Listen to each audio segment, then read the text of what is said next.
Can tell you when I'm around white people, they test the racist water. They test it on people like you all the time. And they'll try to say off-color things. I put my hand up. He's an individual. Those people saying the N-word do not. And so we have to live in reality, right? And so we can be aspirational, but we also have to live as black people walking down the street. But that should be, don't do it. Right. Because calling somebody the N-word is racist and wrong. And let's keep the history about the N-word. Listen, okay. J.D. Vance is married to a brown woman. He has mixed-race children, and that is his response to this. We just watched Charlie Kirk get shot in the neck. You know, we watched our president, while he was campaigning, almost get killed. A bullet whizzed by his head. So there's real violence, and then there's this disgusting, despicable stuff that is said in private. And like, it is... You say the N-word in private, you think it in public. And that means that at some point in my life, I may be sitting across somebody who thinks I'm the N-word. You don't know somebody thinks you're a watermelon person, or that you should be raped to the point of suicide. What are we doing? Well, Hello, everybody. Guys, I don't know how it happened, but we got a MAGA pirate on the set, One Eye Willie. In all seriousness, I hope this topic sticks in the news cycle. It's pivotal we get to the bottom of what we all know and see here. Let's get into this segment and we'll talk about it. Welcome back. The vice president is doubling down on his defense of the young Republicans involved in a leaked chat that used hundreds of slurs and joked about slavery, gas chambers, and rape. On social media, J.D. Vance says that he refused to join the pearl clutching and played whataboutism with Democrats. But after a night to sleep on it, this is how he described the Republican operatives, at least one of whom is an actual elected official. Grow up. I'm sorry. Focus on the real issues. Don't focus on what kids say in group chats. The reality is that kids do stupid things, especially young boys. They tell edgy, offensive jokes. Like, that's what kids do. And I really don't want us to grow up in a country where a kid telling a stupid joke, telling a very offensive stupid joke, is cause to ruin their lives. And at some point, we're all going to have to say, enough of this BS. You see how he keeps saying kids, kids, kids, little boys, when the age range is 18 to 40. Incredible. Now, keep in mind, the texters referred to black people as monkeys and watermelon people. They fantasized about raping enemies and driving them to suicide. They supported slavery and sending political opponents to gas chambers to, quote, watch people burn now. Now, here is Alexandria Ocasio-Cortez at CNN's town hall tonight talking about Republicans and the influence that they have on social media. They have been successful because they have also been very clear, especially digitally, about what they believe. That women are inferior, that they do not deserve equal rights. That they believe that LGBTQ Americans are subhuman. That they believe and are circulating disgusting racial and white supremacist messaging that they are able to get away with digitally and online. Joining us at the table is Camille Foster. He's the editor-at-large at Tangle. Camille, what do you make of what she said there and how it relates to this conversation about the liberty and the freedom with which these guys thought that they could spew this kind of stuff without any kind of consequences? Yeah, well, thank you for having me, Abby, first and foremost. I have a lot of issues with the conversation around this particular story. I would tend to agree the comments in the thread ought to be condemned universally. But this is like kind of what you would expect, this kind of idiot, LARPing, edgelord nonsense inside of a private group chat. I think the words you used a moment ago, that they think they could say this sort of thing risk-free, consequence-free. Well, they were saying it in private. And I'm sure they were saying different things in public. Do they mean these things authentically? In some cases, they almost certainly do. There has been a resurgence of white nationalist sentiment in this country. I think it's interesting, though, to try to trace this back and to think honestly about how we got to here. And I do think that a lot of the renewed interest in race and identity things for both noble purposes and otherwise has actually helped to create the circumstances that we see now. That is not erasing any of the responsibility that people have for embracing and endorsing these kinds of sentiments, even in private group chats where they're doing this kind of idiotic locker room talk. They deserve to face consequences. But I do think that J.D. Vance's comments about this are worth actually focusing in on for a moment. This has shades of that whole eating the cats, eating the dogs nonsense from during the campaign cycle. I mean, he would know all about that. He is a capable spokesperson for this administration, and I mean that as both a compliment and a dig, in the sense that he seems willing to go out and defend just about anything. It's weird, the places where they decide to draw the lines. I'm not sure why they decide to draw it here. I do think the hypocrisy he's underscoring, though, is real I know why, as well. because... You're not sure? It's weird? It's purposeful what's going on here. What planet am I on? This dude right here just said some bullshit in a very slick way. He's essentially doing this both sides crap. Is that Anna Kasparian in a costume? What the F are we talking about here? Because Democrats, he's saying, push for things like DEI and equal treatment for all, which make conservatives very upset. It helped create these races. And you should expect this kind of stuff. It was supposed to be private messages. Come on. That's just amazing. Do you really think these people weren't bigots before the DEI and whatever woke stuff you're talking about? Does he really believe that? F no. It's this attempt to always play both sides. So you get invited to all the shows. I don't know why. Come on now. It's the same thing that Charlie Kirk said before. I was never like this, but you guys made me question a black pilot flying a plane. I was never a racist until you made me one because of all this DEI and woke stuff. This is literally the argument Charlie Kirk would make. This is about an effing pattern. It's very simple. This is not so complicated philosophical thing going on here.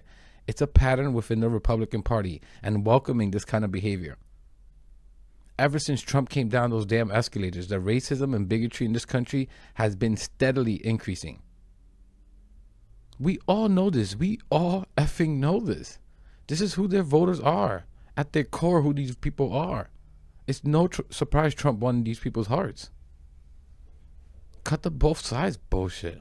I've seen the places where these comments have been defended. And I think J.D. Vance is looking down the line at 2028, and he's looking at who he's calling kids right now are going to be the Republican operatives and the sort of the future of the Republican Party. And I think he's lining himself up. But you make an important point. The comments in the group chat are terrible and stupid, but I find it way more interesting that J.D. Vance has chosen to defend it than these guys that nobody knows or cares about.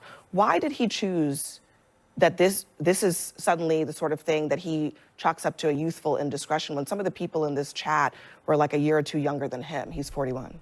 We know why. Hard to say. I have to ask him. I'll tell you who did not defend it. I mean, the head of Young Republicans. Right. They exiled these folks right away. We took swift action, and I appreciate that accountability. I'm not going to defend it. I didn't even read some of these tweets, but I've heard they're bad, and I believe it.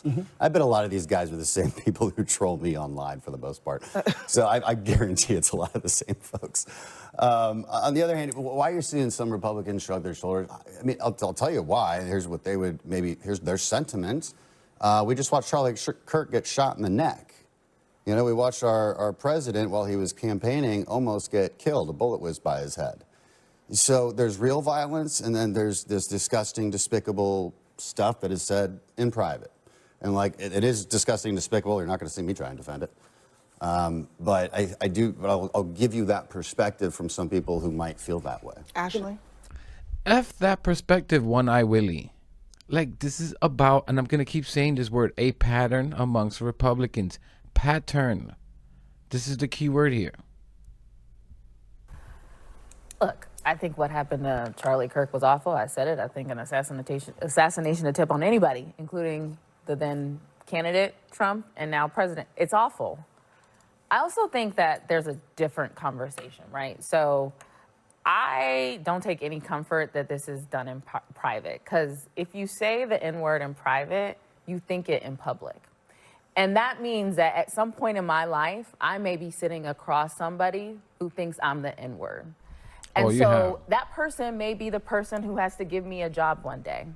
or as a police officer that pulls me over one day, despite being articulate, or he knows what I'm talking about. Gets the call back. Is that an inside joke? It is inside. It's between me and the brother.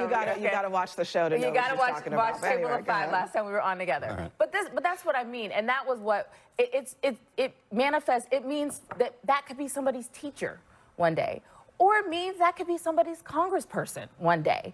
And what am I supposed to think as a Black American, as a person who could be called the N-word, if now I think it's great that the young Republicans push folks out. And I also think it's important on the left when we say, or not we, because I don't do that, but when people say terrible things, that those things be condemned. And that's what I was saying earlier, is like, we got to call balls and strikes. Yeah.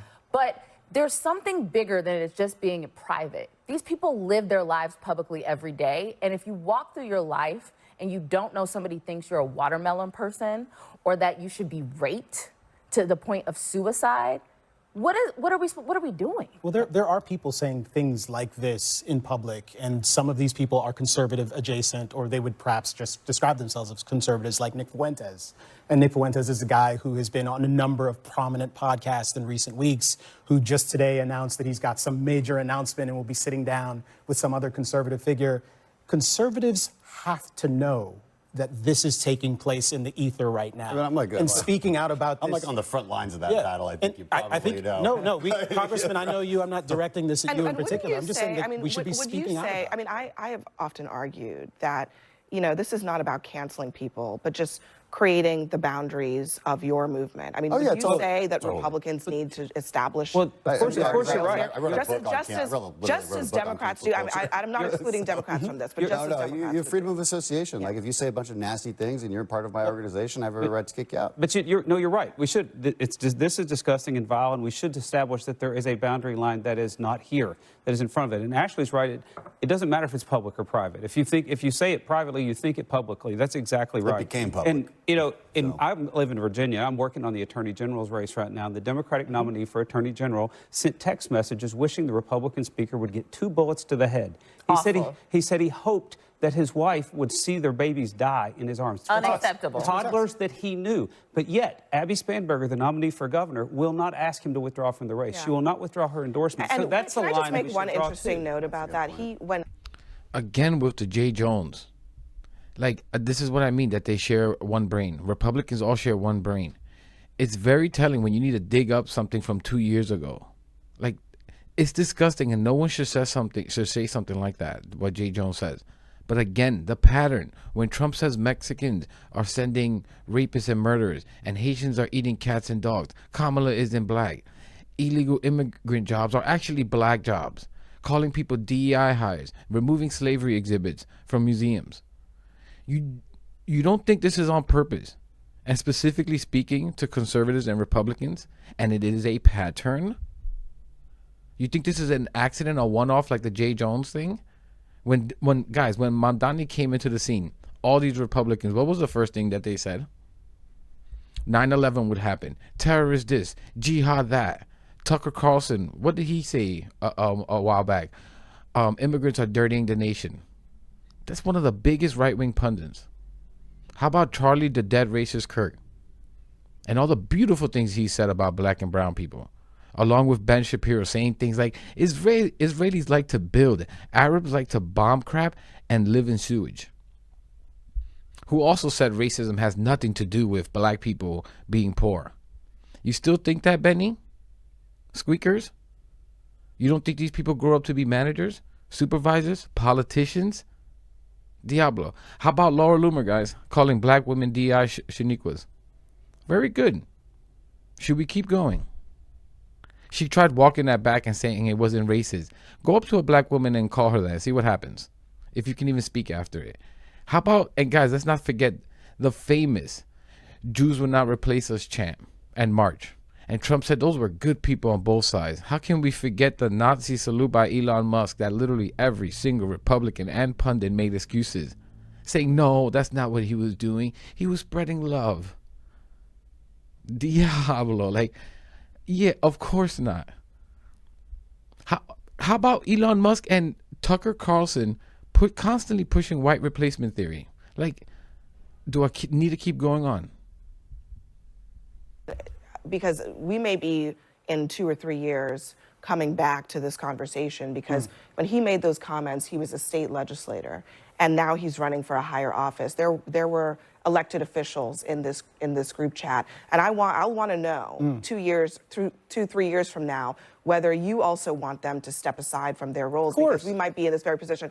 Can I play one quick thing? I want to play a little bit more of J.D. Vance. This is what J.D. Vance was saying about, you know, he thinks that the real story is who leaked this and ruining the lives of these young people. Sorry.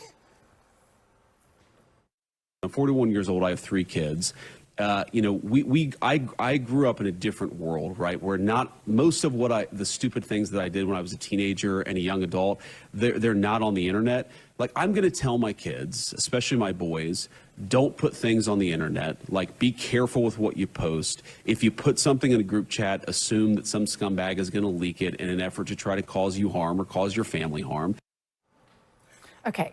J.D. Vance is married to a brown woman. He has mixed race children, and that is his response to this horrible racism. It's beyond locker room talk. I'm a white woman that has lived in a red state my entire life, and I can tell you, when I'm around white people, they test the racist water.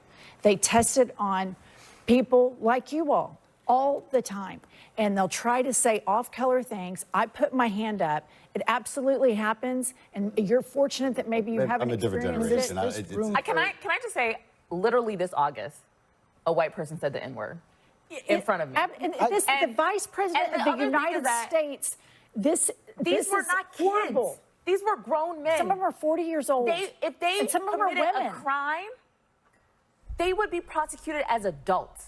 They were not children. Well, look, I mean, they're not stupid kids. They can they're vote. not kids. They're not kids, and a couple. And guys, and no, it's not all white people. I've seen comments in some of my videos saying, well, I'm white. Are you saying I'm like this as well? No, you moron. If you never spew hateful, racist, or bigoted shit, then no one is talking about you. Don't be a dumbass.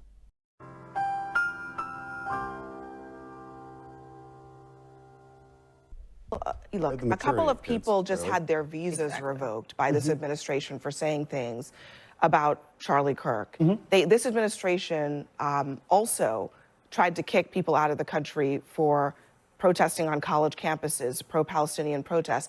I just can't, I don't see how these guys who are not college, not all of them were college age, some of them were, but not all of them were, are somehow exempt from even basic levels of accountability, which is just to say, this is wrong, this is bad, but all those other people can get kicked out of the country. I think a lot of them were jobs, fired. all of that stuff. I do think there's been accountability. Yeah, I'm talking about the vice president. Yeah, I think exactly. The buck stops with him. His view, What do you want him to do? Like, legally, what would he do? I mean, I just think He the should vice stand president out against racism and stand up he for his brown literally kids. said, I don't Legally? think that brown should have their lives ruined. I know, but we're talking about 2 different things. You're talking about, like, I real think he could have accountability. said, I think a different way he could have put it, Abby, was, I'm not going to tell my kids, don't do something in a group chat so you don't get caught. It should be, don't do it. Right. Because calling somebody the N-word is racist and wrong. And let's teach the history about the N-word. Listen, as a parent, that is what the leader, as a the second parent, person. I don't know many parents who would look at a situation like this and tell their kid, the lesson here is just don't say it where people can catch you. But I also the lesson here is don't say things like this. But it's also not don't. One Eye Willie is playing stupid. What do you want him to say? Are you effing kidding me? Like, he knows what JD is doing there and trying to defend it and trying to justify it instead of teaching people that it's wrong and disgusting and ousting that kind of stuff from your party. Like, cut the crap. All these people are the same. Say the N-word because it's racist. I think it's actually, we have to be more specific about these things. It is dehumanizing. Yes. People are individuals. They have their dignity on the basis of their individual characteristics. J.D. Vance isn't letting down his children. He is humiliating himself. And he isn't letting down his children on account of their being brown or his wife being brown. I really do think that there is a kind of obvious obscenity to the way that we talk about people, the nounification of everything, where these identity silos are where we imagine people live. That's the conversation we were having the other day. I It agree. was misconstrued as me suggesting Barack Obama isn't a black man. What I'm saying is Barack Obama is an individual. We all are. That is what our dignity ought to be apportioned on the basis of. J.D. Vance could make a case like that. That's pretty straightforward. It doesn't require condemning anyone. Right, but you think Barack Obama is an individual. I know he's an individual. Those people saying the N-word do not. And so we have to live, we have to live in reality, right? And so we can be aspirational, but we also have to live as black people walking down the street. But that's just that the aspiration is to be beyond race, to exist beyond the brown paper bag test. And exist beyond. No, I do. And I think that is an important choice that one can make as an individual. I love Hitler, and he used to say Donald Trump is America's Hitler. So let's look at the devolution of J.D. Vance in this. I mean, not that long ago, he was whistleblowing about the man who he now serves under. He seems willing to say about just about anything. Yes, and now he is defending the people in this group text that are talking about gassing people. They're talking about ovens, and they're saying, I love Hitler. He's not quite defending them so much as obfuscating. Saying, don't get But caught. I do think that I think the difference is meaningful. I think the signal to what the racists heard is him defending quick them last word. and giving it a green light. That's what I think.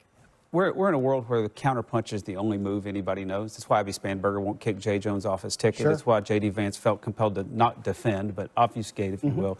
We're never going to get anywhere with a lot of our problems as long as that is the answer. There's a great chance for people to do that right now. You can denounce these guys, and Abby can kick Jay off the ticket. All right. I mean, it's a very fair point. Coming up next.